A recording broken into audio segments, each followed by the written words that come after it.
Georgetown is well known for its strong club culture. Incoming freshmen are often overwhelmed at the sight of the student activities fair and the hundreds of clubs and activities available to Hoyas.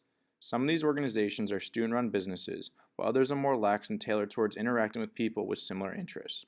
I delve deeper into these organizations by interviewing students from various non-religious organizations around campus, using Lawrence Iannacone's strict churches model. Specifically, why do some clubs have stricter rules than others? Are free riders a problem in even the most popular clubs? Can this religious idea apply to secular organizations? Iannacone writes, "The strength of strict churches is neither historical coincidence nor statistical artifact. Strictness makes organizations stronger and more attractive because it reduces free riding. It screens out members who lack commitment and stimulates participation among those who remain." Varsity football. Club rugby, men's. I'm a staff writer for the Hoya. One of the main clubs on campus that I'm part of is GWAFSCU, which is the Georgetown University Credit Union. We kind of make the time commitment, we say one thing, but it's a little bit flexible in terms of what people actually put in. Staff writers have to write like three essays, articles per semester, but that's not really strictly enforced. There's the occasional social event, but it's not, you don't have to go either. So I'd say not strict at all. Yeah, practice is mandatory. Everyone is expected to attend practice. That being said, we understand that people live busy lives here, and if you can't make it, it's not going to cut against you. Yeah, I think it's good policy, especially if you want to have a successful and committed team or organization. Yeah, you should try to get everyone to come out to form a sense of team and friendship and get the members to trust each other, which is especially important on a sports team.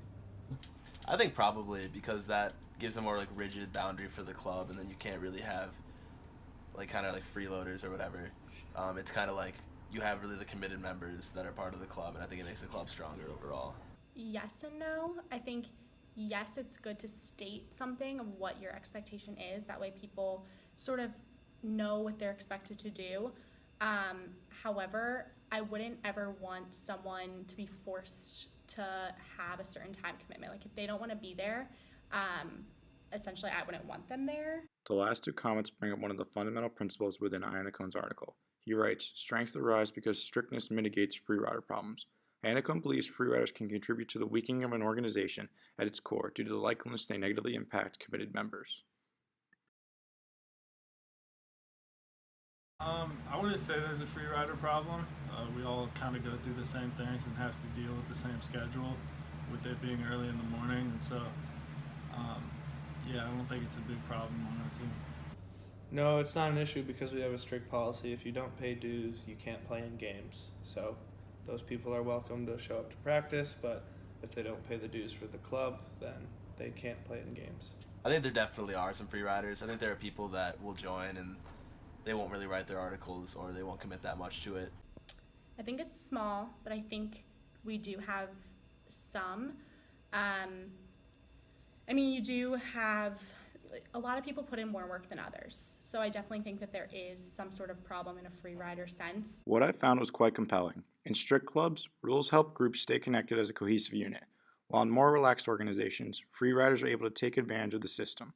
These findings align with Iannacone's theory, but in a very different secular context.